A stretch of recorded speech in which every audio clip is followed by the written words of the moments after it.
You ask Tiger to solve. This deals with linear equations with one unknown. The final result is x equals 16. Let's solve it step by step. Swap sides.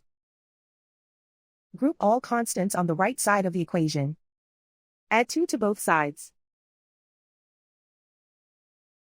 Simplify the arithmetic.